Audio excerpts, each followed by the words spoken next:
morning, Sujay. Good morning, Malik. How are you?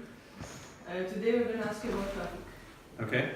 What is your opinion about traffic? Traffic where? Around the school in Cairo? Yes, like in Cairo. In Cairo, it's busy.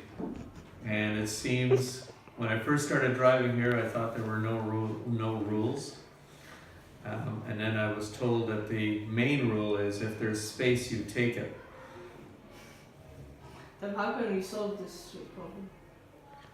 Well, it would help if many of your streets had lane markings.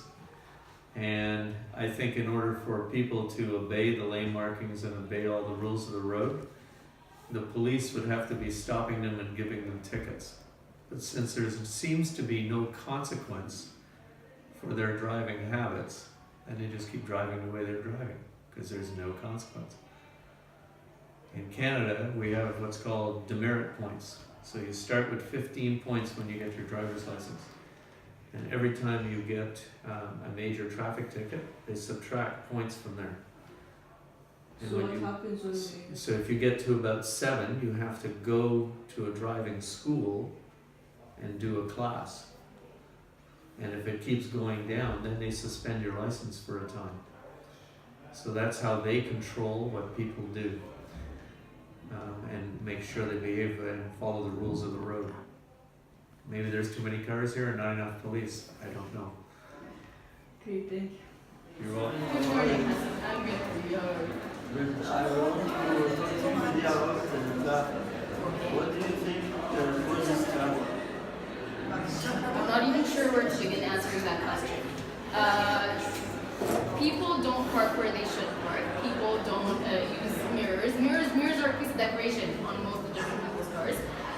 People fully use their phones when they're driving. People fully have babies on their laps. This morning, I was driving in my car. The person in front of me kept cutting me off, and then I look over and I'm trying to not get angry, but then I got angry, and then I realized that she's driving with 2 separate babies in her laps and a phone on her face and trying to steer. And of course, it's a miracle we're not all dead. So I guess to answer your question, we don't have any regulation whatsoever about driving. We have a lot of very good, very solid law about driving, but we do not apply any of it. So no wonder we live in constant jam. It's really sad to hear that. I know. What do you think Egypt's traffic will look like in the next 10 years? Oh, the way the population is rising. Well, hopefully there are more suburbs being built, and hopefully with the new capital moving out of the city, it's going to help with the situation a little bit. I see them trying to build a lot of roads, like the government and the military are very involved in trying to expand the network of roads that we have and trying to expand our infrastructure. So there is a small glimmer of hope. I don't necessarily feel this hope every day. I wake up at 7 a.m. and I'm looking out my window and I'm realizing I'm going to have to join this. But most of the time, it's okay. I think we're going to be okay. Hopefully in 10 years. Oh, All right. Thank you. Arriba. Traffic in Egypt is terrible. It's always busy. We're always late. That's why every Egyptian is always late.